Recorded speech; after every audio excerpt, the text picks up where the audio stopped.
할렐루야. 2024년 첫 수요 예배입니다. 나오신 여러분들을 주님의 이름으로 환영합니다. 오늘도 우리 온 마음을 다해서 함께 하나님 앞에 기도하며 나아갑시다. 2024년을 열어주신 하나님께 우리 먼저 감사하며, 하나님 2024년 하나님 앞에 기대하며 사모하며 나아가는 모든 기도의 제목들, 또 이곳에 나와 드리는 모든 기도의 제목들마다 하나님 신실함으로 임하셔서 응답하여 주시고 내 삶에 나타내 보여주시고 역사하여 주시옵소서. 그 하나님 기대하며 사모하오니 이 시간 내게 임하여 주시옵소서. 우리 함께 기도하겠습니다. 할렐루야. 살아계신 아버지 하나님, 주님의 그 은혜와 신실하심 속에 지난 한 해를 지켜주시고 2024년 새해를 열어주셔서 오늘도 하나님 앞에 기대함과 사모함으로 주님 앞에 나갈 수 있는 이 은혜의 시간 주시기 주님을 찬양하며 감사합니다. 아버지 하나님, 우리 온 마음을 다하여 여호와 하나님 높이며 섬기며 주님을 의지하며 주님 앞에 나갑니다.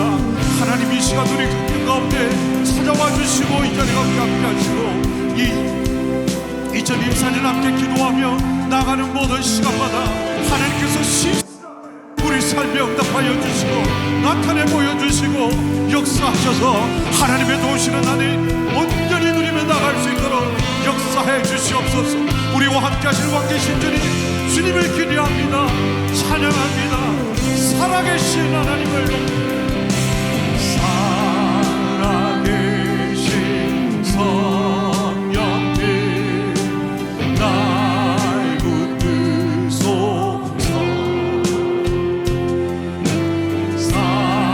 살아계신 성령님 날 살피소서.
다시 한 번 더 기도하며 나갑시다. 오늘 이 밤에 성령 하나님 예비하신 은혜 우리 모두에게 충만하게 부어 주시옵소서.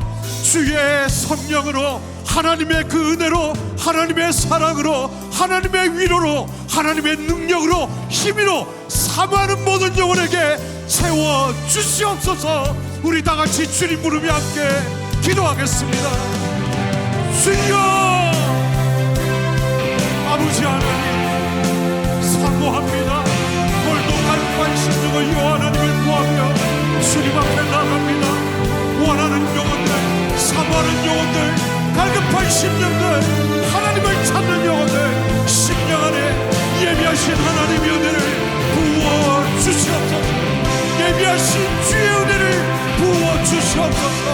예비하신 주의 능력, 주님의 권능, 하나님의 위로, 하나님의 격려, 하나님의 도우심, 하나님의 돌보심, 주께서 주시고자 하는 하나님의 은혜 충만하게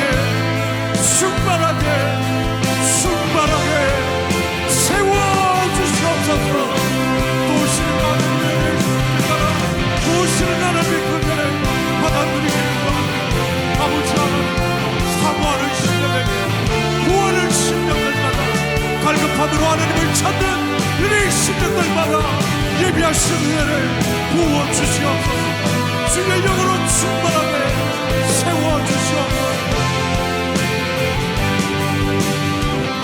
우리 계속해서 기도하며 나아갑시다. 오늘 이 밤에 주님 앞에 나와야 할 영혼들을 위하여 함께 중보하며 나아갑시다. 아버지 하나님, 절망과 고통 가운데 있는 영혼들, 아픔과 괴로움과 방황 속에 있는 영혼들, 주님이 아니면 소망이 없는 영혼들, 이 자리를 갈지 말지 지금도 여전히 갈등하며 방황하고 있는 영혼들, 아버지 하나님 강권적으로 역사하셔서 인도하여 주시옵소서. 오늘 이 밤 나온 영혼들마다 그 소망의 주님을 만날 은혜의 역사가 임할 수 있도록 주여 역사하여 주시옵소서. 우리 함께 외치며 기도하겠습니다. 주여 역사하여 주시옵소서. 아버지 하나님, 오늘 이 밤도 주님 앞에 와야 할 영혼들을 주께서 기억하여 주시고 인도하여 주시옵소서. 세상의 풍파와 우려 가운데 방황하며 고통하며 있는 영혼, 외로움과 고통과 절망과 낙담함 속에 빠지고 지쳐있는 영혼들, 어디로 위로가 느끼면서 방황하며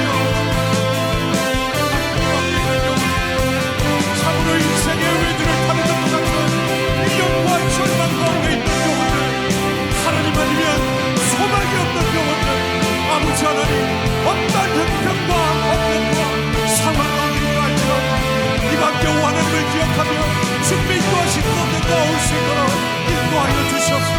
나온 모든 영혼들마다 우리를 만나주시고 우리의 소망이 되시고 우리 위로가 되시는 그 주님을 만날 수 있는 은혜 허락하여 주시옵소서. 아버지 하나님, 주님 앞에 나옵니다.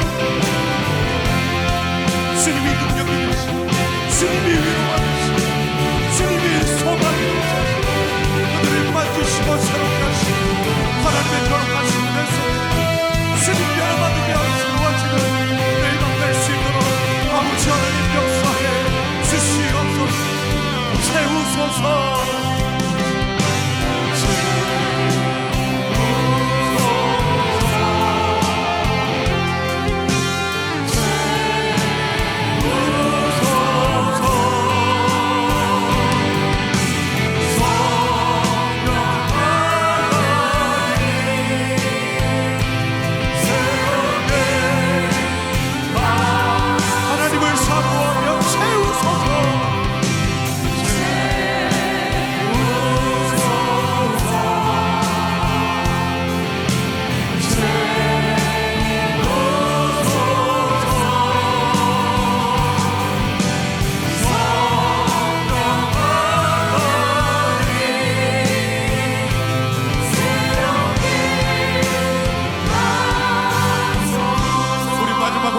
기도하며 나갑시다. 예배를 섬기는 모든 하나님의 사람들을 의탁하며 기도합시다. 인도하시는 김신혜 전도사님과 함께 섬기는 모든 보컬들과 세션들과 방송 미디어로 섬기는 모든 하나님의 사람들, 성령 안에 하나 되게 하여 주시고 한 마음과 한 영을 하여 주시고 일제히 하나님을 향하여 소리를 발할 때 더러운 귀신이 떠나가는 역사가 임하게 하여 주시고 묶임이 풀어지는 역사가 일어나게 하여 주시고 자유케 되는 은혜의 역사가 임할 수 있도록 성령으로 기름 부어 주시옵소서. 말씀을 전하시는 김익미 목사님 가운데 지혜와 계시형을 충만케 하시고 그 마음 가운데 막힌 생명의 말씀이 온전히 선포될 때 우리의 영혼을 살리는 능력의 말씀 되도록 성령으로 기름 부어 주시옵소서. 함께 기도하겠습니다. 할렐루야. 사랑해주신 아버지 하나님, 예배를 섬기는 귀한 하나님의 백성들을 주 예수님의 이름으로 축복합니다. 아버지 하나님, 말씀을 전하시는 김신혜 전도사 함께 섬기는 모든 사역자들 가운데 하나님의 크신 은혜를 더하여 주시옵소서. 성령으로 하나님께 하시고 일제히 소리를 발할 때 더러운 귀신이 들어가며 모든 묶음이 풀어지며 자유케 되지며 하나님의 거룩한 은혜의 역사가 임할 수 있도록 성령 하나님 붙들어 주시옵소서. 어떤 어둠의 세력도 통과하지 못하도록 주의 천국천사로 보호하여 주시옵소서. 말씀을 전하시는 김병필 목사님 가운데 하나님의 거룩한 성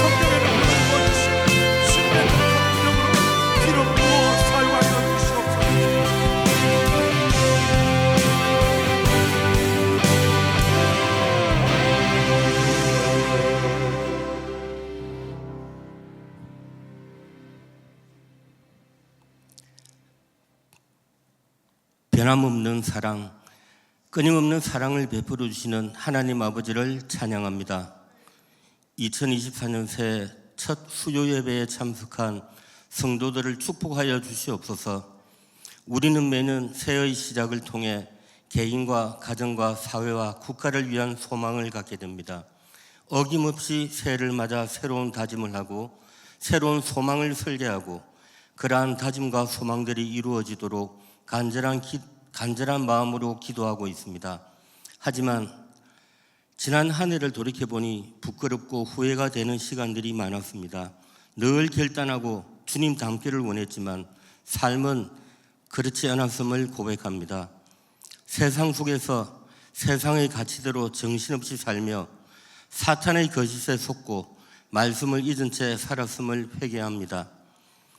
이번 한 해는 성령의 감동으로 우리들의 성품과 인격이 변화되고 막힌 관계가 회복되며 가정과 교회가 하나됨의 아름다운 역사가 일어나길 소망합니다. 또한 우리들의 선한 영향력으로 상처받고 아픈 자에게 참된 위로자가 되게 하옵소서. 성경 말씀이 내 삶의 지표가 되고 그 말씀에 근거한 소망들이 채워지게 하시옵소서. 훗날 돌이켜 2024년이 참 가치 있고 의미 있는 한 해, 내 삶이 말씀으로 채워진 한 해였다고 고백할 수 있는 그런 한 해가 되게 하여 주시옵소서. 데살로니가 교회를 통해 우리는 사역자의 삶을 생각합니다. 사역자로 동참하려 합니다. 그러나 분명 성경에는 유대인은 주 예수와 선지자들을 죽이고 우리를 쫓아내고 하나님을 기쁘시게 하지 아니하고 모든 사람에게 대적이 되었다고 말씀하십니다. 그들은 하나님의 말씀을 자기 편의대로 해석하였고 진리가 아닌 그들의 입장에서 행동하였기 때문입니다. 이제 우리는 성경을 말씀대로 이해하고 받아들이는 강한 마음을 원합니다. 이를 위해 용기와 지혜를 갖길 원합니다. 말씀을 갈구하는 우리의 마음이 흔들리지 않고 우리의 마음이 무너지지 않기를 원합니다. 믿는 자에겐 고난이 없는 것이 아니라 믿는 자들은 소망이 있기에 고난을 이겨낼 수 있다는 것을 기억하게 하시옵소서. 2024년 한 해는 말씀을 더 정확하게 이해하고 그 말씀이 내 삶의 지표가 되어서 하나님을 기쁘시게 하고 공동체의 비전이 실현되는 축복된 해가 되기를 소망합니다. 그 축복의 근원이신 참 좋으신 예수 그리스도 이름으로 기도합니다. 아멘.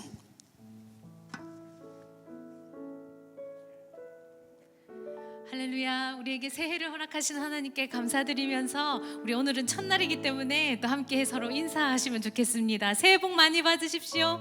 새해 복 많이 받으십시오. 네, 주님께서 새해에 우리에게 또 새 힘을 주실 줄 믿습니다. 우리 그 자리에 다 함께 일어나셔서 우리에게 힘 주시는 주님을 함께 찬양합시다.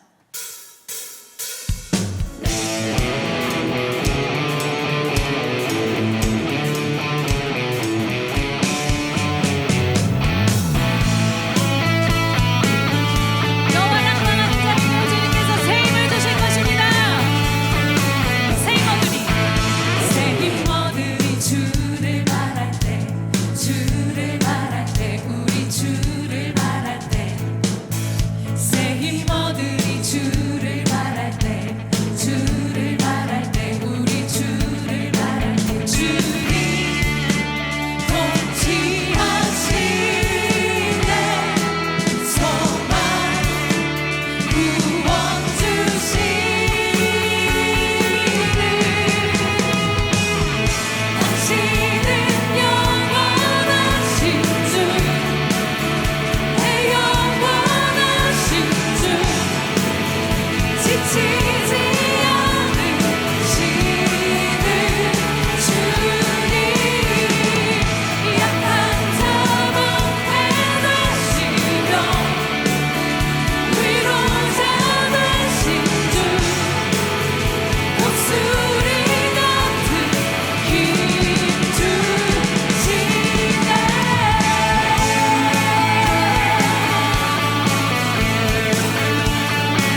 사모할 자 이 세상에 없네.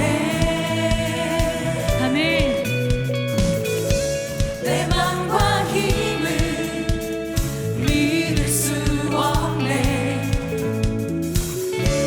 오직 한 가지 그 진리를 믿네. 주는 나의 힘이요, 주는 나의 힘이요, 주는 나의 힘이요. 영원히 주를 주는 나의 힘이요, 주는 나의 힘이요, 주는 나의 힘이요, 주는 나의 힘이요. 영원히 주를 의지하리. 영원히 하늘 위에 주님과 함께, 하늘 위에 주님밖에 내가 사모할 자 이 세상에 없네. 내 맘과 힘을 믿을 수 없네. 오직 한 가지 그 진리를 믿네. 주는 나의 힘이요, 주는 나의 힘이요, 주는 나의 힘이요. 영원히 주를 의지하리. 주는 나의 힘이요, 주는 나의 힘이요, 주는 나의 힘이요, 주는 나의 힘이요. 영원히 주를 의지하리. 영원히 내 맘과 힘은 믿을 수 없습니다. 내 맘과 힘은 믿을 수 없네. 오직 한 가지 그 진리를 믿네. 주는 나의 힘이요, 주는 나의 힘이요, 주는 나의 힘이요. 영원히 주를 의지하리. 주는 나의 힘이요, 주는 나의 힘이요, 주는 나의 힘이요. 영원히 주를 한 번 더 선포합시다. 주는 나의 힘이요, 주는 나의 힘이요, 주는 나의 힘이요, 주는 나의 힘이요. 영원히 주를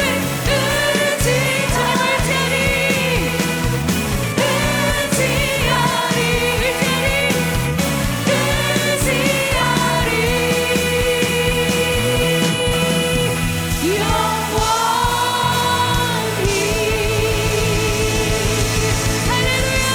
주님만 의지합니다. 주님만이 나의 힘이 되십니다.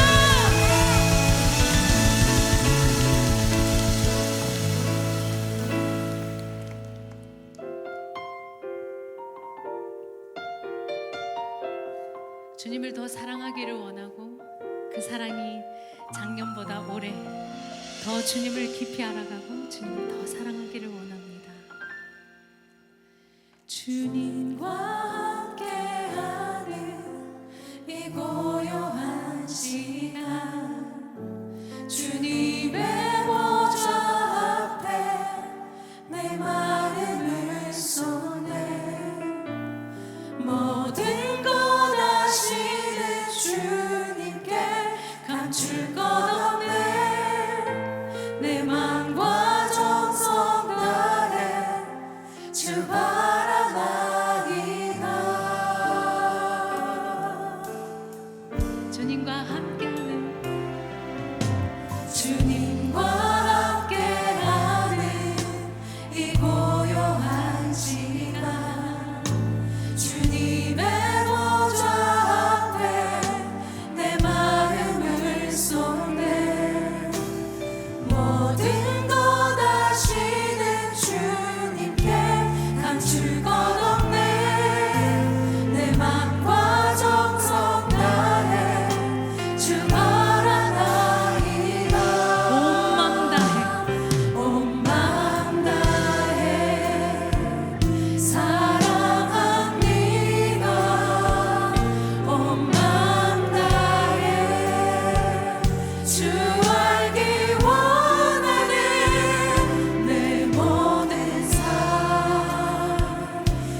오직 주의 얼굴 구하게 하소서. 다 이해할 수 없을 때라도 감사하며 날마다 순종하며 주 따르오리라. 온 마음 다해 사랑합니다.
항상 함께 하시네.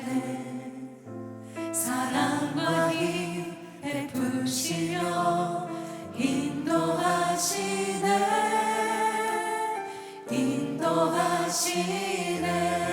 나의 가는 길 나의 가는 길 주님 인도하시네. 그는 보이지 않아도 날 위해 일하시네. 주 나의 인도자 항상 함께 하시네. 사랑과 힘 베푸시며 인도하시네. 광야의 길을 만드시고 광야의 길을 만드시고 날 인도해. 사막의 강 만드신 것 보라. 하늘과 땅 변해도 주의 말씀 영원히 내 삶 속에 새 일을 행하리. 나의 가는 길 주님 인도하시네. 그는 보이지 않아도 날 위해 일하시네. 주 나의 인도자 항상 함께 하시네. 사랑과 힘 베푸시며 인도하시네. 믿음으로 선포합시다. 광야의 길을 만드시고 날 인도해. 사막의 강 만드신 것 보라. 하늘과 땅 변해도 주의 말씀 영원히 내 삶 속에 새 일을 행하리. 나의 가는 길 주님 인도하십니다. 나의 가는 길 주님 인도하시네. 그는 보이지 않아도 날 위해 일하시네. 주 나의 인도자 항상 함께 하시네. 사랑과 힘 베푸시며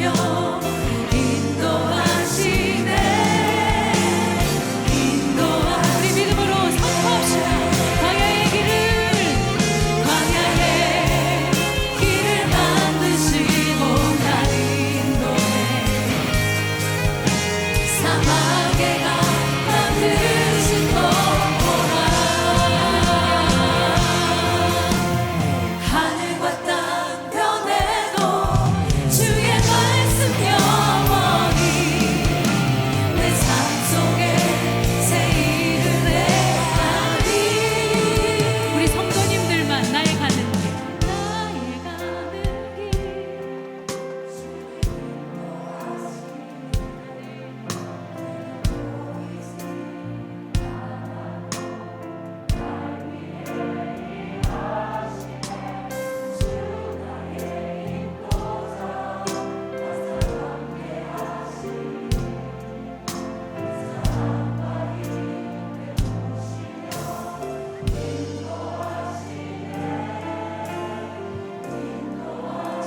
나의 가는 길 주님 인도하시네.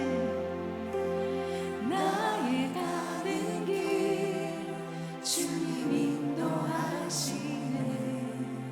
그는 보이지 않아도 날 위해 일하시네. 주 나의 인도자 항상 함께 하시네. 사랑과 힘 베푸시며 인도하시네.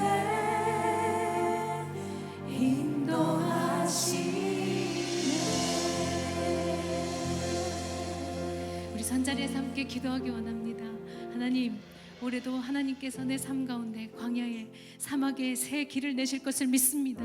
하나님, 내가 억지로 그 문을 열고 가지 않게 하여 주시고 하나님께서 그 길을 열어 주시옵소서. 주님께서 그 길을 만들어 주시옵소서. 주님께서 인도하여 주시옵소서. 이 시간에 우리 주여 한번 부르짖고 함께 통성으로 기도하겠습니다. 주여,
하나님 아버지 감사드립니다.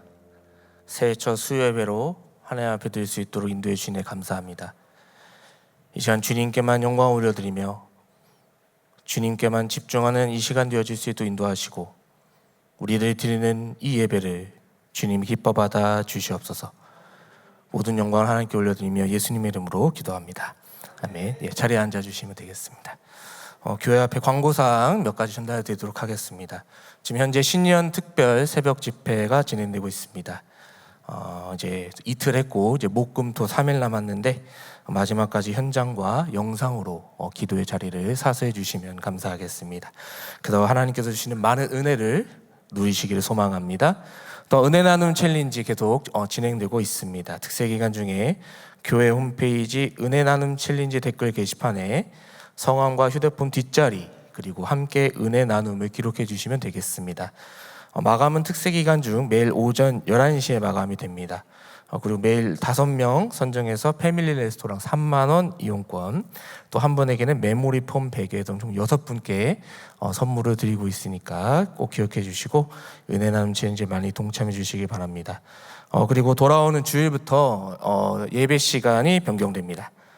1부는 오전 7시, 2부는 9시, 3부와 4부는 그전과 동일한 시간에 드립니다. 특별히 1부와 2부에 20분씩 또 10분씩 당겨지니까 착오 없으시기를 바랍니다. 그래서 변경된 시간 잘 숙지하셔서 하나님 앞에 더욱 아름다운 예배를 드리시는 모든 성도님들 되시기를 바랍니다. 오늘 말씀 보도록 하겠습니다. 오늘 말씀은 시편 42편 1절부터 11절까지의 말씀입니다. 시편 42편 1절부터 11절까지의 말씀인데 그 중에서 1절부터 5절까지만 읽도록 하겠습니다.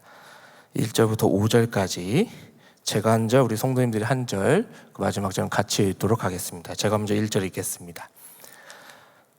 하나님이여 사슴이 시냇물을 찾기에 갈급함같이 내 영혼이 주를 찾기에 갈급하니이다.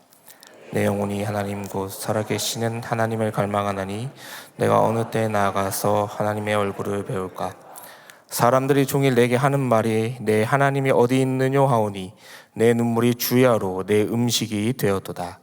내가 전에 성의를 지키는 무리와 동행하며 기쁨과 감사의 소리를 내며 그들을 하나님의 집으로 인도하였더니 이제 이 일을 기억하고 내 마음이 상하는. 같이 있습니다. 내 영혼아 내가 어찌하여 낙심하며 어찌하여 내 속에서 불안해하는가. 너는 하나님께 소망을 두라. 그가 나타나 도우심으로 말미암아 내가 여전히 찬송하리로다. 아멘. 우리 호산나교회 성도님들께는 정식 이 자리에서는 처음 인사드립니다. 저는 중등부를 섬기는 김영민 목사라고 합니다.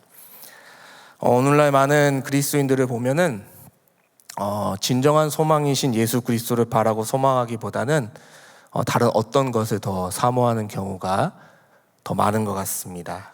그게 성공이 됐든 직업이 됐든 물질이 됐든 또는 부동산이 됐든 주식 투자가 됐든 무엇이 됐든 다른 무엇을 더 간절히 바라고 소망하는 것이 우리들의 모습 또는 인간의 모습이 아닌가 생각해 봅니다. 한 분 하나님을 소망하기보다는 오히려 하나님이 주시는 복을 더 소망하는 경우도 있고, 또 그 복을 받기 위해서 하나님을 섬기는 것이 아닌가 하는 생각도 우리가 해보게 됩니다. 하나님을 바라기보다는 하나님을 우리가 알고 믿는다고 하지만은 하나님보다 하나님이 주시는 복을 더 말하는 것, 사실 이것이 성경이 말하는 우상숭배의 본질입니다. 우상숭배는 다른 게 아니라 하나님을 내가 알고 섬긴다고, 또 정작 우리는 하나님보다 더 다른 무엇을 더 바라고 있지는 않은가. 하나님이 아니라 하나님이 주시는 복 또는 그 다른 무엇을 더 간절히 바라고 기대하는 것이 아닌가. 만약 그렇다면 우리는 우상숭배를 하고 있는 것입니다. 그래서 우리가 이 자리에 나오신 우리 성도님들, 제가 드린 질문에 마음속으로 한번 대답해 보시기 바랍니다. 여러분은 왜 하나님을 찾으십니까? 그리고 이 자리에 왜 나아오셨습니까? 그리고 하나님을 왜 구하십니까? 하나님이 주시는 복을 구해서입니까? 아니면 하나님 그 자신, 그분을 바라고 나오시는 것입니까? 정말 우리가 이제 2024년도 이 새해를 맞이하면서 우리가 진짜 품어야 할 진정한 소망, 진짜 무엇을 바라야 될 것인가를 좀 살펴보기를 원합니다. 그래서 우리가 이 시편 42편이 주는 메시지를 통해서 우리가 소망에 관한 메시지를 오늘 함께 나누기를 원합니다. 먼저 본문 1절 말씀을 보겠습니다. 본문 1절을 보시면 하나님이여 사슴이 시냇물을 찾기에 갈급한 같이 내 영혼을 주를 찾기에 갈급하니이다 라고 말하고 있습니다. 지금 시인은 자신의 삶 가운데 갈급함의 문제를 가지고 있습니다. 이 문제를 사슴이라는 동물을 등장시켜서 비유로 말씀하고 있는데, 모든 시내가 다 말라버린 상태에서 물을 찾아 이곳저곳을 뛰어다니는 사슴, 가쁜 숨을 내쉬면서 혀를 내민 채 고개를 절레절레 흔들고 힘겹게 여기저기를 뛰어다니며 물을 찾는 사슴의 간절한 모습.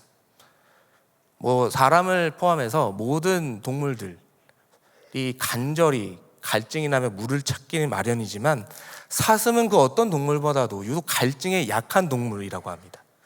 그래서 물이 없으면 금방 죽게 되는 동물이 사슴이기에 사슴을 빗대서 자기 자신을 빗대고 있는 것입니다. 나는 갈급합니다. 사슴이 물을 찾는 것처럼 갈급합니다. 이렇게 말하고 있는 것입니다. 그래서 갈급하다라고 하는 이 말의 뜻은 헐떡인다라는 의미입니다. 그러니까 물을 찾아다니면서 헐떡헐떡거리는 그 사슴의 모습, 그 사슴의 모습을 자기 자신에 빗대고 있는 것입니다. 정말 이것이 없으면 죽을 것 같다. 그것을 갈급하니이다, 헐떡거린다라는 말로 표현하고 있는 것이죠. 그러면 왜 헐떡이면서 주를 찾기에 갈급한가? 하나님을 왜 찾는가? 다시 한번 1절 말씀 보시면 지금 여호와를 찾습니다. 주를 찾기에 갈급한다고 나오고 있습니다. 근데 지금 시인이 처해 있는 상황에 대해서는 이 본문 시편 42편이 설명해 주진 않습니다. 그러나 한 가지 분명한 것은 지금 이 시인이 처해 있는 상황이 아주 암담한 상황이라는 것입니다. 특히 본문 2절에서 4절을 통해서 지금 이 시인의 상황을 유추해 볼 수 있는 내용들이 나오는데, 시인은 하나님을 모르는 이방 땅 바벨론 땅에 있다라는 것입니다. 하나님을 믿는 사람들에 대해서 조롱하고, 도대체 너희들이 믿는 하나님이 있긴 한 것이냐, 이런 사람들의 소리를 듣고 있는 것입니다. 이스라엘 땅에 있는 사람이 아니라 바벨론 땅에 있는 사람이다. 그래서 이 시편 42편은 학자들이 바벨론 땅에 포로로 끌려간 사람의 시다, 이렇게 얘기하고 있습니다. 이스라엘 땅에 있는 사람들은 이렇게 얘기하지는 않습니다. 아무리 우상숭배를 하고 양다리를 걸친다 할지라도 이런 말을 하지는 않습니다. 도대체 하나님 있기는 하냐, 이런 말을 하지 않는단 말이죠. 근데 바벨론 땅에서는 그러한 말을 듣는다는 것입니다. 너희들이 믿는 하나님은 도대체 무엇 하는 하나님이냐? 지금 너희들이 믿는 나라 이스라엘, 예루살렘 망하지 않았느냐? 너희들이 믿는 하나님이 있기는 하냐? 너희들의 기도를 듣기는 하냐? 그러면서 조롱을 하는 것이죠. 그러면서 그 포로로 끌려간 백성들이 너무 갈급하고 하나님을 찾고 있는 것입니다. 너희들이 뭐가 있느냐? 이거 우리 시대로 비춰보면 너희들이 믿는 하나님 너희도 믿으면서 너희들이 성공을 하기를 해, 돈을 많이 벌기를 해, 자녀들이 잘 되기를 해. 뭐가 잘 되길래 너희들은 그토록 하나님 믿는 것이냐? 이런 말 혹시 한 번쯤 들어보시지 않았습니까? 저는 좀 들었습니다. 특별히 저희 가정은 양가가 다 믿지 않는 가정이었습니다. 그리고 저희 어머님이 처음으로 신앙을 가지셨는데, 그때 저희 할머니, 외갓집도 마찬가지고 저희 어머니한테 이런 말을 하셨다 그래요. 야, 너희들이 믿는 하나님이 밥을 먹여주기를 하냐, 집을 번성하게 하기를 하냐. 그리고 너가 그렇게 교회를 섬기는데 교회에서는 월급을 주냐? 돈을 주냐? 이렇게 얘기를 들으면서 신앙생활을 하셨다고 해요. 저희 어머님이 1대 신앙이시거든요. 그런 걸 보면서 전 자라왔습니다. 엄청난 비방이에요. 본인을 낳아준 할머니, 어머니지만 교회에서 밥 먹여주냐? 차라리 그 시간에 일이나 하지. 교회에서 밥도 안 주고 월급도 안 주는데 집사라고 권사라고 이렇게 얘기를 듣는다는 거죠. 지금 시인이 그런 상황 가운데 있다라는 것이 학자들의 대부분 견해입니다. 만약에 여러분들이 이 시인과 같은 상황이 있다면 뭘 구하시겠습니까? 좋은 직장을 구하시겠습니까? 포로 생활에서의 자유를 구하시겠습니까? 아니면 내가 뭔가 자랑할 수 있는 직급, 위신, 자동차, 큰 집, 이런 것들을 원하시겠습니까? 그런데 오늘 시인은 그러한 상황과 형편 가운데 있을 때에 그러한 나를 띄워주는 어떤 위신, 큰 집, 뭔가 해방, 이런 것들을 구하지 않습니다. 오늘 이 시에서 2번이나 나오는 표현이 있는데 5절과 10절을 보면 다른 것들을 얘기하지 않습니다.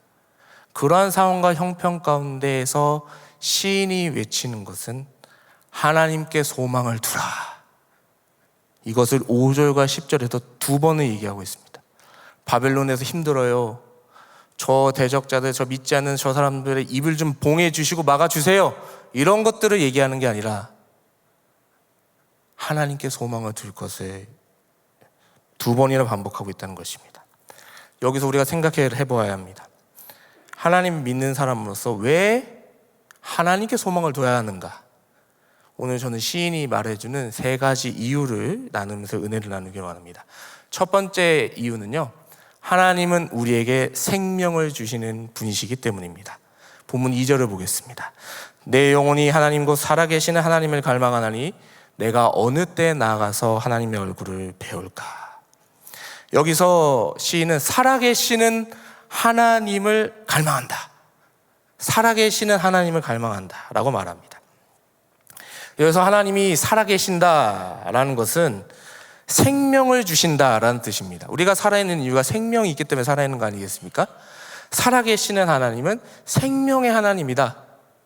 그 하나님이 생명을 주신다. 이런 의미입니다.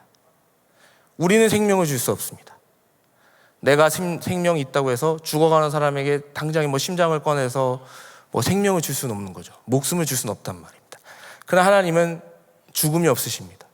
그리고 하나님은 능히 생명을 주실 수 있는 분임을 믿으시기를 바랍니다. 하나님께서 말씀하시면 죽었던 자가 살아납니다. 죽었던 곳에서 생명이 나오는 것입니다. 그래서 창조가 이루어지는 것입니다.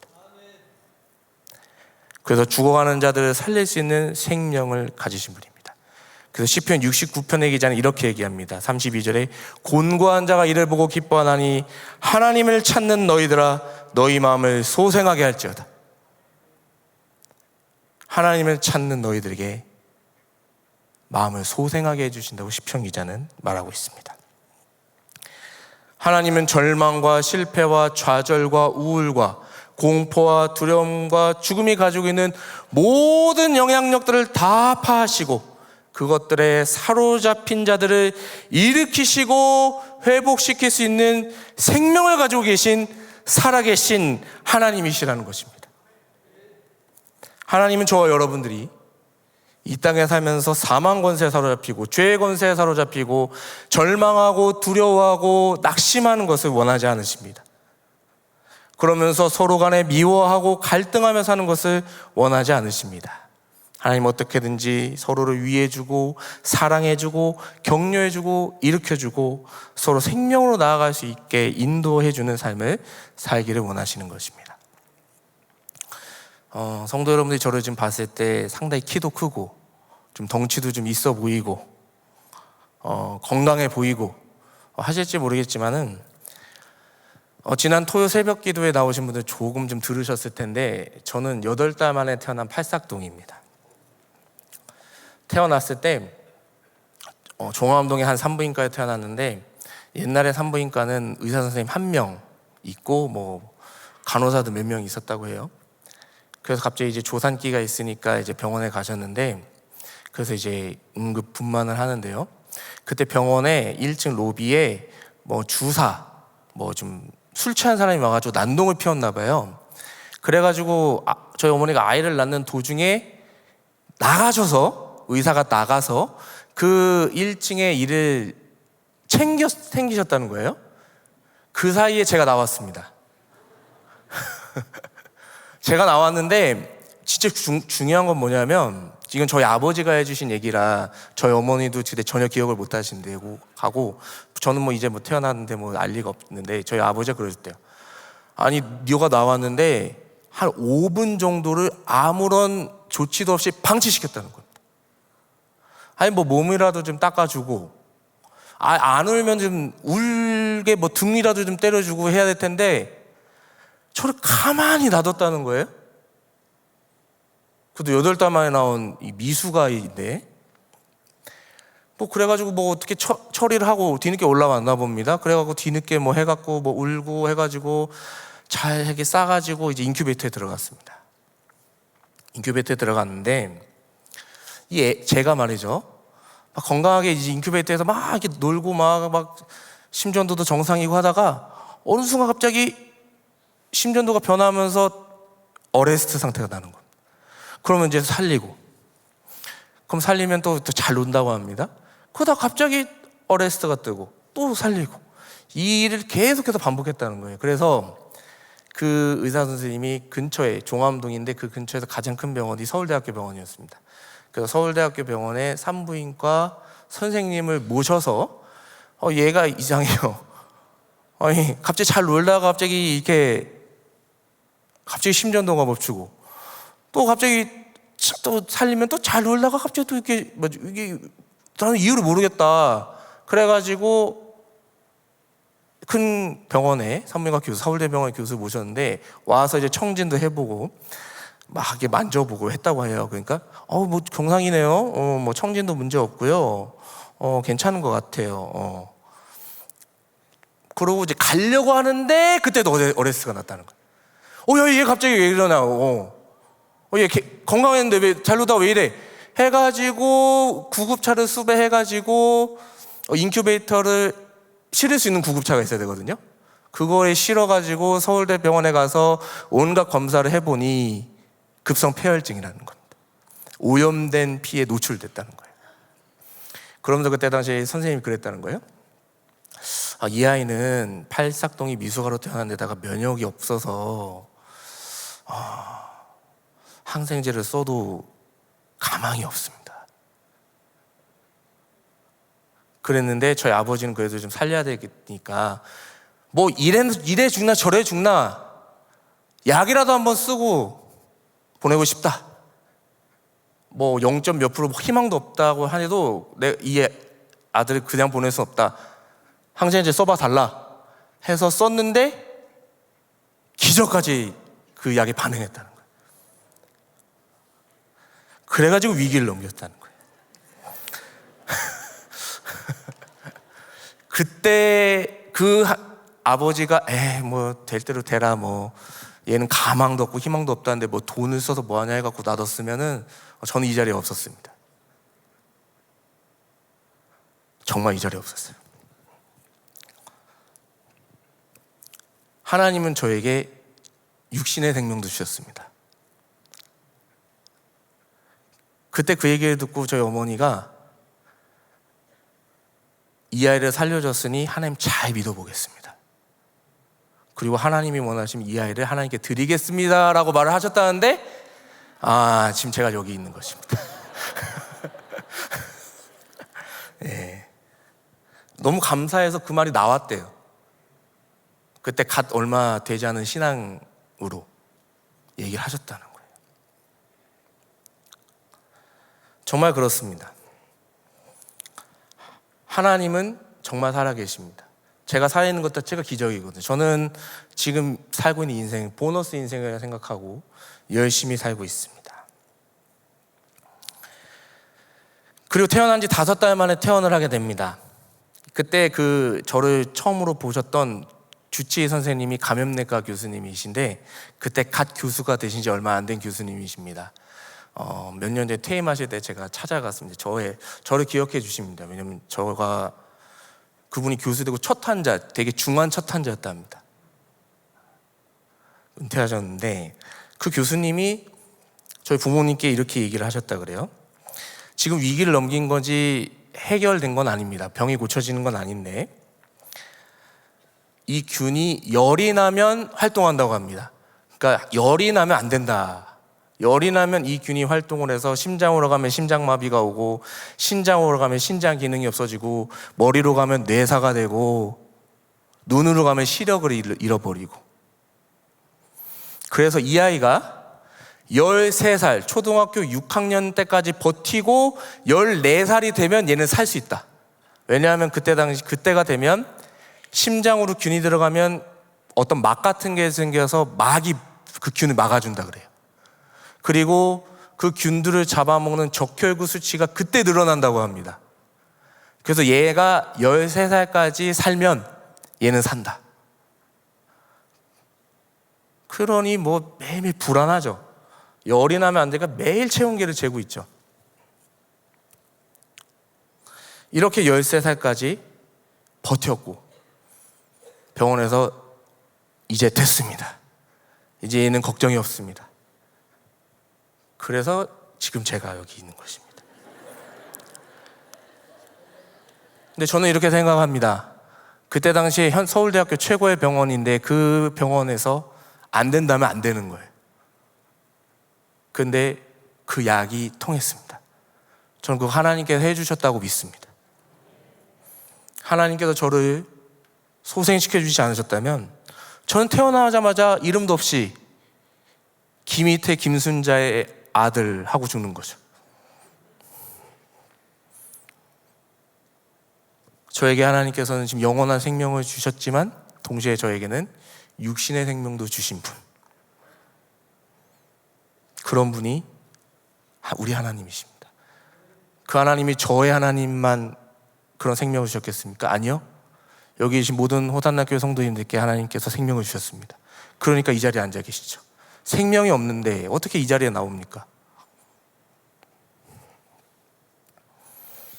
우리는 하나님께 은혜를 받았습니다. 생명을 부여받았습니다. 영적인 생명으로, 육신의 생명으로. 그렇기 때문에 우리가 이 생명을 가지고 꼭 해야 될 게 있습니다. 본문 2절을 다시 보시면 이렇게 얘기합니다. 내가 어느 때 나아가서 하나님의 얼굴을 배울까? 그래서 나아간다 라고 말하는데, 지금 이 시인이 바벨론 땅에 있다라는 학자들의 견해인데, 바벨론 땅에 예배드릴 만한 어떤 구석이 있습니까? 아무것도 없습니다. 예루살렘 땅처럼 성전이 있습니까? 뭐 각 지파별로 있는 뭐 제사를 드릴 수 있는 곳이 있습니까? 이곳에 뭐 제사장이 있습니까? 레위인이 있습니까? 아무것도 없습니다. 지금 예배를 드릴 수 있는 상황, 제사를 드릴 수 있는 상황이 전혀 아닙니다. 근데 지금 이 시인은 어디를 보고 이 얘기를 하고 있냐면, 다니엘서를 비춰봤을 때 바벨론에 있는 사람들이 이 얘기를 할 때 어떻게 얘기를 할까? 예루살렘 성전 쪽을 바라보고 내가 언제쯤 하나님께 나아가서 하나님을 배울까요? 그렇게 얘기하는 것입니다. 지금 이 시인은 성전을 바라보면서 간절히 원하는 것입니다. 하나님께 나아가서 예배드리고 싶습니다. 이것이 하나님께서 생명을 주신 이유입니다. 우리를 하나님의 자녀 삼아 주신 이유입니다. 하나님께 나아가기 위해서, 하나님께 예배드리기 위해서. 그리고 우리는 이 예배 시간을 통해서 하나님이 주신 말씀을 듣고 기도하고 찬양하면서 하나님께서 주시는 생명력을 늘 공급받아야 됩니다. 그래야 살 수 있습니다. 그래야 살 수 있어요. 근데 그 생명력, 하나님이 주시는 그 생명력을 얻을 수 있는 확실한 자리가 어디냐? 그것이 바로 공동체 예배의 자리입니다.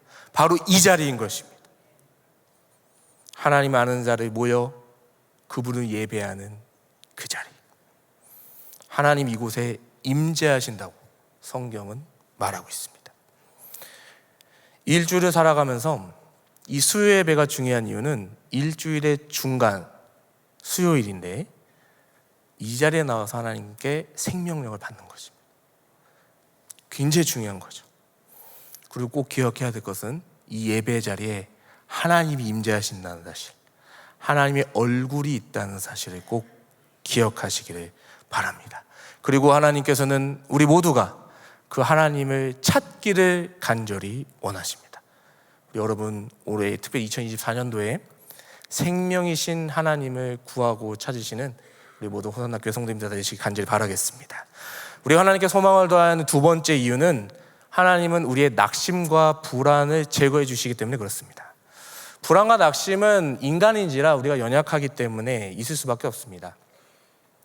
근데 이 불안과 낙심이라는 무기를 가지고 우리를 후벼 파는 존재가 있는데 그 존재들이 바로 사단입니다. 사단은 우리를 너무나 잘 알아서 우리가 이 세상에서 살아가면서 내 기대대로 안 됐어요, 열심히 했는데 떨어졌어요, 내가 정말 모든 것을 다 걸고 투자했는데 완전히 망해버렸어요, 이런 것에 낙심하지 않은 사람이 누가 있겠습니까? 절망하지 않은 사람이 누가 있겠습니까? 근데 문제는 뭐냐면 우리가 낙심하고 불안하고 염려할 수 있는데 또 그래서 두려움이 엄습해올 수 있는데 사단은 이걸 가지고 계속 후벼파면서 항상 우리들이 낙심과 불안과 두려움 가운데 머물도록 하려는 게 문제죠. 우리는 그런 낙심, 불안, 절망에서 빠르게 나와야 되는데 사단은 그곳에 머물기를 원한다라는 것입니다. 제 얘기를 좀 더 하면은 저는 어린 시절에 열이 나면 안 되는 사람이었기 때문에 13살 때까지는 전혀 체육 활동을 하지 못했습니다. 체육 활동을 하면 열이 나기 때문에 뛰면 안 돼요. 목욕탕 가면 안 됩니다. 목욕탕 가면 안 됩니다. 그래서 어린 시절에 아버지와 목욕 간 기억이 없습니다. 항상 집에서 씻겨야 돼요. 그리고 나가면은 열이 날 때 조치할 방법이 딱히 다른 사람들이 없기 때문에 교회, 성경학교, 교회에서 해도 못 갔습니다. 교회에서 해도 못 가요. 왜냐면 열이 나면 바로 조치를 해야 되는데 거기에 선생님들이나 전사님이나 바로 대처가 불가능하죠. 그렇기 때문에 전 성경학교를 초등학교 6학년까지 참석해 본 적이 없습니다. 항상 집에 있었죠. 그리고 예배 때 항상 어머니가 뒤에 서 있습니다. 혹시 열 나면 안 되니까. 학교 수련회도 가지 못했습니다. 그러면서 학교를 다니는데 친구들이 그럽니다. 너는 왜 체육을 못해? 너는 왜 성경학교 한 번도 안 와? 너는 왜 항상 엄마가 그렇게 따라다녀? 저 엄마가 따라다니는 걸 원하지 않아요. 마마보이라는 소리 듣기 싫습니다. 근데 저 건강 때문에 오시는 거잖아요. 열이 나면 안 되니까.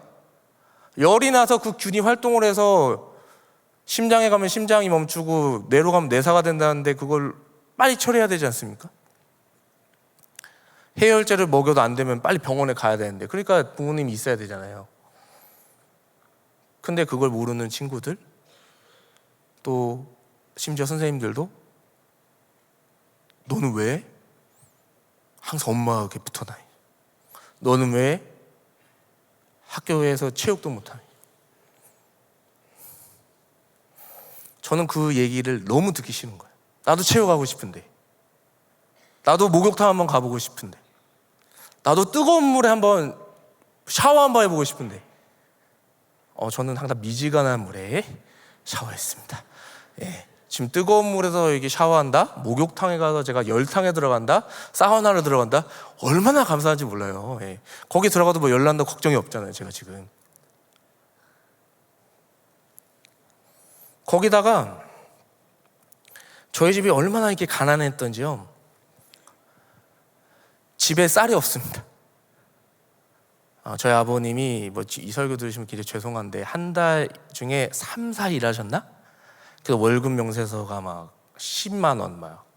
그러니까 어머니가 어떻게 이 생활을 꾸려나가실지 잘 모르겠어요. 그래서 제가 초등학교 4학년 때인가부터 급식을 시작했는데 급식하고 남은 쌀과 밥을 제가 가서 선생님 급식 남은 밥 좀 주십시오. 저희 집에서 먹으면 안 되겠습니까? 그 얘기를 해가지고 가지고 옵니다. 그리고 주일이 되면 권사님들 집사님들이 저희 집 사정을 아셔가지고 남은 밥과 반찬을 싸주셔서 집에 와서 먹습니다. 그리고 그때 라면을 꼭 챙겨주셨는데 왜 라면을 꼭 대관령 김치라면만 교회에서 먹는지 모르겠어요. 저 지금도 대관령 김치라면 먹지 않습니다. 너무 많이 먹었어요.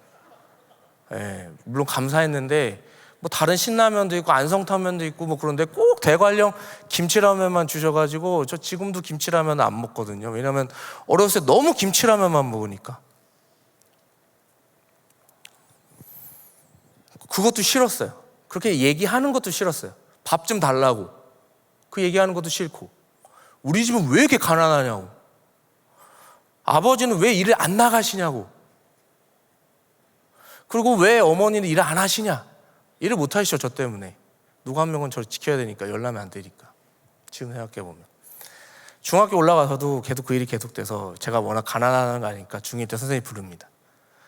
영민아, 너네 집이 좀 어려운 걸로 알고 있어. 좀 알아봐 줘야 되겠는데 너네 집 전세는 얼마고 그 당시 의료보험을 얼마 냈는지 좀 알아오라고 했습니다.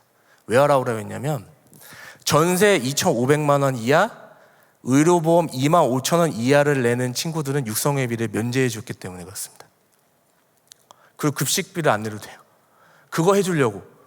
전 그게 너무 싫었어요. 선생님 저희 안 합니다. 제가 화를 냈어요. 나 너무 싫다고. 그러니까 초등학교 4, 5, 6학년 때 쌓인 게 터진 거죠. 지금 생각해보면 왜 그랬나 싶습니다. 저희 어머니는 그걸 간절히 원했을 텐데. 그래서 중1 때는 못 받았어요. 제가 그렇게 해가지고. 그래서 저는 지금도 절대 밥을 남기지 않습니다. 저랑 같이 식사해보시면 알지만은 저는 항상 제 건 다 먹습니다. 밥을 달라고 해서 먹었는데 남길 수가 없죠. 남긴 밥 먹는 건데, 그렇죠? 얼마나 감사해요? 그러면서 저에게 열등감이 생긴 겁니다. 나는 왜 건강이 이래? 나는 왜 이렇게 맨날 밥을 달라고 하면서 살아야 돼? 라면도 맨날 대관령 김치라면만 먹고? 물론 감사했지만 우리 집은 왜? 내 건강은 왜? 열등감이 생깁니다. 너무 싫어요. 우리 집 환경도 너무 싫어.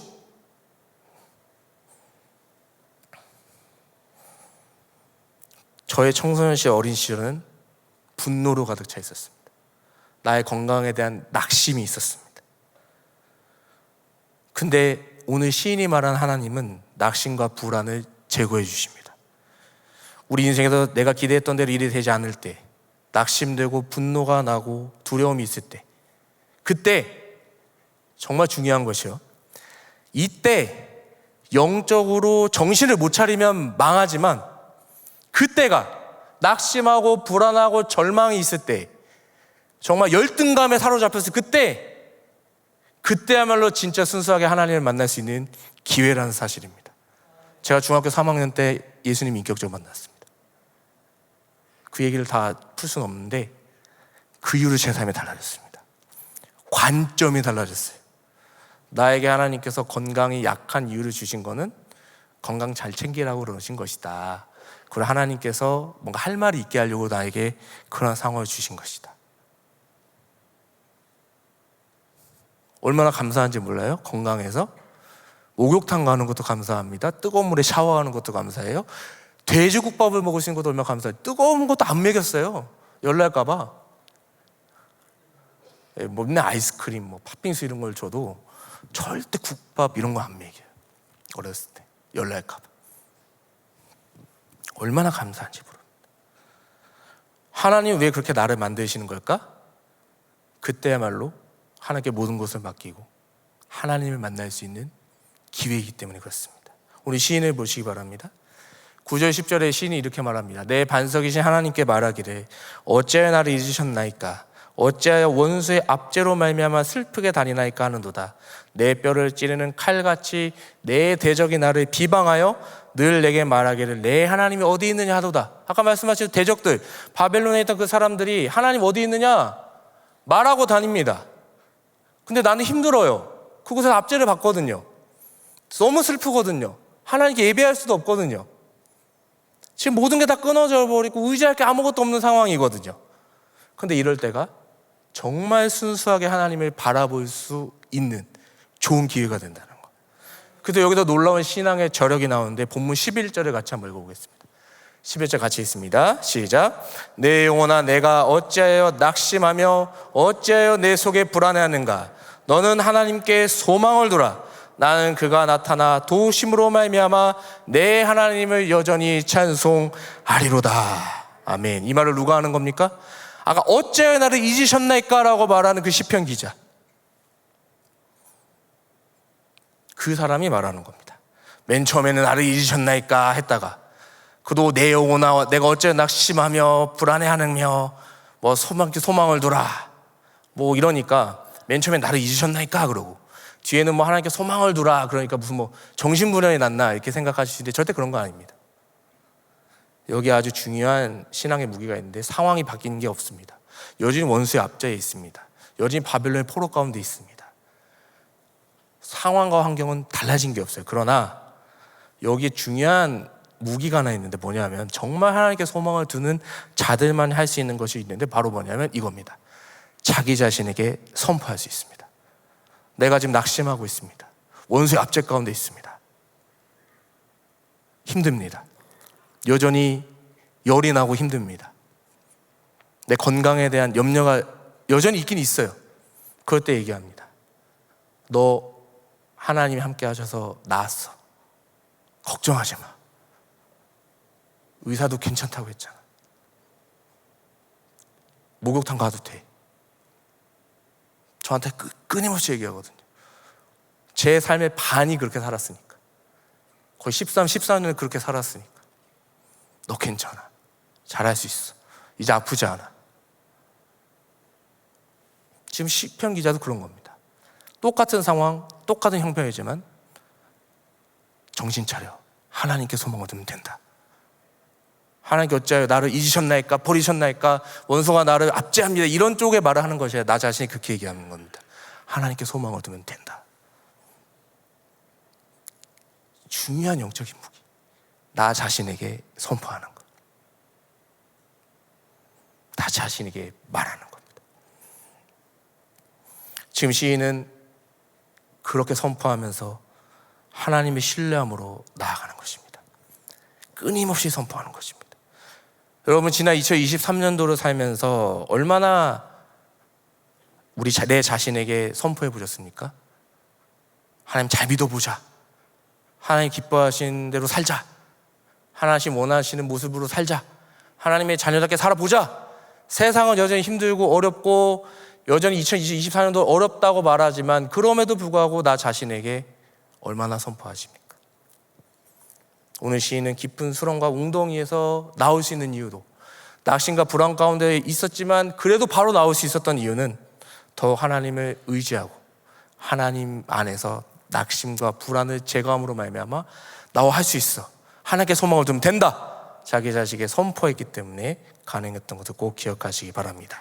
자기 자신에게 선포할 때 낙심과 불안은 사라지고 하나님을 더욱 의지하고 신뢰하게 될 것입니다. 하나님은 낙심과 불안을 제거하십니다. 마지막으로 세 번째로 하나님께 소망을 둬야 되는 이유는 하나님은 나를 잊지 않고 기억하시기 때문입니다. 본문 6절입니다. 내 하나님이여 내 영혼이 내 속에서 낙심이 되므로 내가 요단 땅과 헤르몬과 미사엘산에서 주를 기억하나이다 라고 말합니다. 내가 주님을 기억한다 라고 지금 시편 기자는 말합니다. 어디서 기억하느냐? 내가 요단 땅과 헤르몬과 미사엘산에서 기억한다 라고 말합니다. 그래서 요단 땅이라고 말하는 것은 이스라엘 땅을 대표하는 대유법입니다. 그래서 이스라엘 땅 전체를 말하는 것이 요단 땅이고, 헤르몬산, 저 북쪽에는 홀몬산을 말하는 것인데 이스라엘에서 가장 높은 산을 말하고요, 미사엘산은 이스라엘에서 가장 낮은 산을 말합니다. 결국 총칭하면 내가 이스라엘 어디를 가든지 거기에서 하나님을 기억한다라는 말입니다. 내가 하나님을 기억하고 생각하는데 그 하나님을 생각하면서 시인이 깨달은 것이 있습니다. 오늘날로 말하면 우리 교회는 큐티하는 교회니까 매일 말씀과 함께 하나님의 말씀을 묵상하면서 하나님을 생각하다 보니까 퍼뜩 깨달은 게 있습니다. 이 시편 기자가 뭘 깨달았냐? 본문 8절입니다. 8절을 같이 한번 읽어보겠습니다. 8절 같이 있습니다. 시작. 낮에는 여호와께서 그의 인자하심을 베푸시고 밤에는 그의 찬송이 내게 있어 생명의 하나님께 기도하리로다. 아멘. 내가 생각해 봤는데 하나님은 낮에 항상 인자하심을 베풀어 주셨고 밤에는 항상 내가 찬송할 수 있는 생명을 주셨다는 것이 기억이 난 것입니다. 하나님은 매 순간 내가 어디에 있든지 나를 잊지 않고 기억해 주셨구나. 나에게 인자를 베풀어 주시고 밤 가운데서도 나를 지켜주셔서 내가 찬송할 수 있게 해주셨구나. 내가 생명의 하나님께 기도할 수 있도록 해주셨구나. 이걸 느낀 겁니다. 사랑하는 성도 여러분, 2024년도를 우리가 기대하면서 우리가 꼭 기억해야 되고, 하나님께서 2023년도까지도 우리를 기억하셨고 인도해 주셨던 것처럼 올해도 하나님께서 우리를 기억하시고 인도해 주실 줄 믿습니다. 그렇기 때문에 우리가 이 자리에 앉아 있는 것입니다. 하나님의 인도함을 받기 위해서. 하나님 저를 기억해 주십시오. 2024년도에도 하나님이 나를 함께 해 주셔야 됩니다. 나를 인도해 주셔야 됩니다. 하나님이 나를 기억해 주셔야 됩니다. 그러나 여전히 2024년도도 많은 사람들이 어떤 한 해보다 힘들 거라고 말합니다. 2023년도 한 해가 돼서 2023년도 숫자는 바뀌었지만 상황이 달라진 게 있습니까? 여전히 어려운 현실 가운데 있습니다. 수출은 줄고 금리는 여전히 인상이 돼서 대출 금리 점점점 올라가고 원자재 값은 오르고 전기료, 가스료 다 오르고 택시비, 지하철비, 공공요금 다 오르고 가게는 점점 더 힘들어진다고 합니다. 아파트 값은 떨어지고. 이런 소리를 들으면 누구나 다 마음이 착잡하고 올 한 해 어떻게 살아갈 것인가, 어떻게 우리 가게를 꾸려나갈 것인가, 회사를 꾸려나갈 것인가 걱정이 되실 것입니다. 그러나 이런 소리가 들린다 해도 바벨론에 있던 시편 기자가 너 하나님 있어? 하나님이 너한테 해줄 게 뭔데? 라는 소리를 하지만 그러한 소리가 들린다 해도 우리는 이 시편 기자의 고백을 기억해야 할 것입니다. 하나님 우리에게 생명을 주시는 분이십니다. 하나님 우리의 낙심과 불안을 제거해 주십니다. 나 자신에게 선포하십시오. 하나님이 나와 함께 하신다. 하나님께 소망을 두자. 이렇게 선포하시는 겁니다. 그리고 하나님 나를 기억하십니다. 그리고 그러한 하나님께 소망을 두는 자들 꼭 해야 될 게 뭐냐? 그것이 바로 예배의 자리를 사수하는 것. 꼭 기억하시며 2024년도 정말 하나님께 소망을 두시고 살아가시는 우리 모든 호산나의 성도님 다 되시기를 간절히 바라겠습니다. 이 시간 우리 말씀을 정리하면서 이 찬양으로 하나님께 영광을 올려드리기를 원합니다. 하나님, 우리가 하나님께 소망을 두기 원합니다. 우리가 하나님 예배하기 원합니다. 바벨론에 사는 이시평 기자는 예배 드리고 싶어도 예배하지 못했고 성전에 가고 싶어도 성전이 없어서 할 수 없었지만 우리는 언제든지 하나님 앞에 나올 수 있습니다. 하나님 본질에 나올 수 있습니다. 이것 하나님께 소망을 둔 자의 마땅한 의무입니다. 우리가 이 찬양을 하면서 주님을 예배하는 삶 살겠습니다. 주님만 찬양하고 주님만 예배하겠습니다. 그리고 하나님께 소망을 두겠습니다. 이 찬양으로 고백하기 원합니다. 주를 찬양, 주를 찬양하겠습니다. 주를 찬양, 주를 찬양, 주를 찬양, 나의 소망 그 한 가지,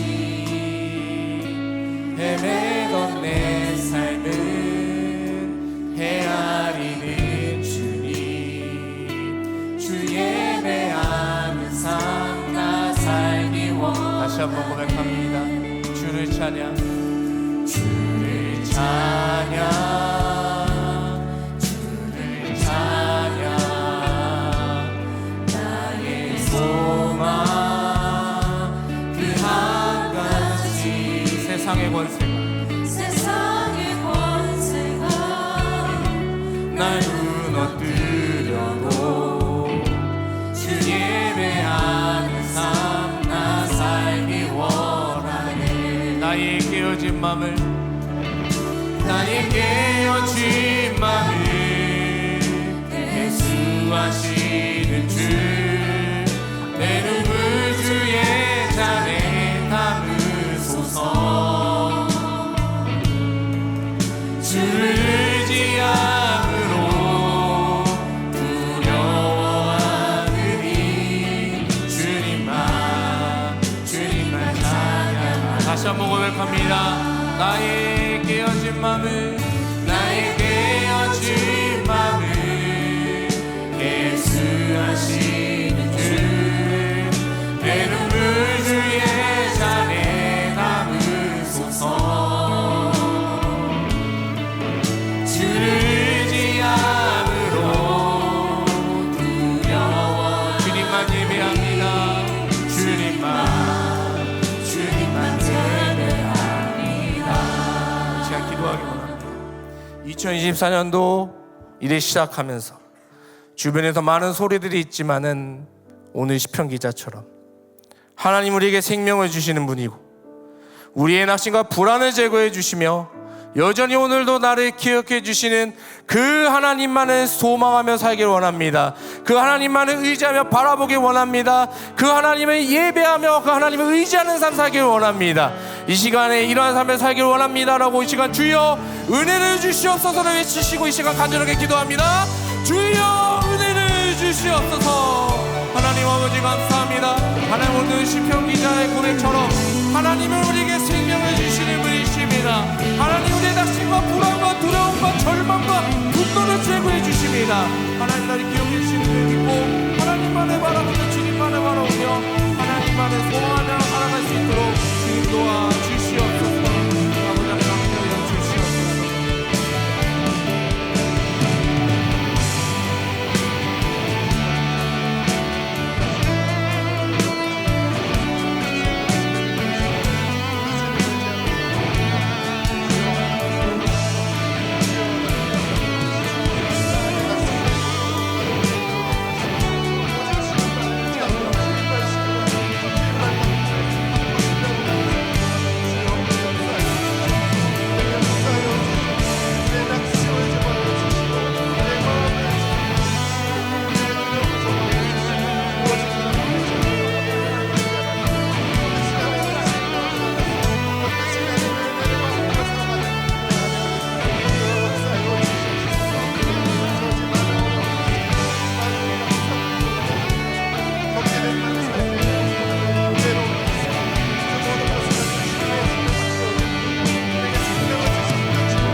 오늘 말씀을 통하여 우리 자신을 향하여 선포할 수 있는 은혜가 있음을 말씀해 주셨습니다.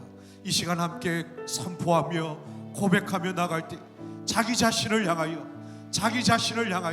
내 영혼아 어찌하여 내 속에서 낭망하고 있는가, 너는 하나님을 바라라 말씀하는 것처럼 우리 자신을 향하여 외쳐야 할 선포, 자기 자신을 향하여 할 선포, 우리 온 마음을 다하여 우리 자신에게, 내 자신에게 이 시간 주 예수님의 이름으로 함께 선포하며 기도하며 나가겠습니다.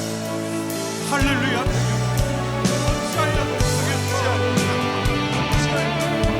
하나님을 얼굴에 보시고 기뻐하며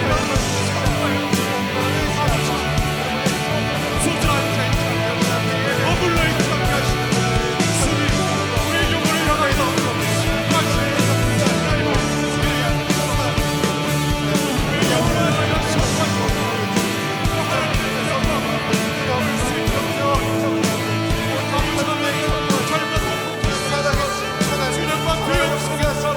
우리의 영혼을 향하여 선포할 수 있는 무기를 주셔서 아버지 하나님, 내게 말씀하시고 하나님의 그 말씀을 선포하며 소망의 주님을 바라봅니다.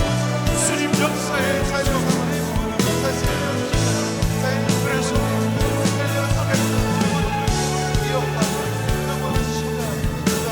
아버지 하나님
그 소망의 주님만을 온전히 붙들고 그 소망의 주님만을 바라보며 나아가는 24년 한 해가 될 수 있도록 하나님 내 삶에 임마누엘로 함께 주시옵소서.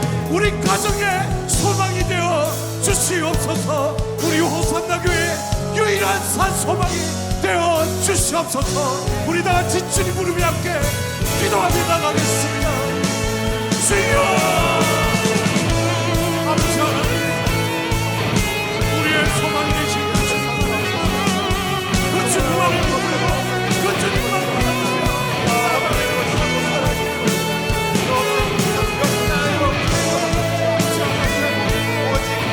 우리의 소망이 되신 그 하나님 그 주님만을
그 소망의 주님을 붙들고 승리하는 24년 되기를 축복합니다.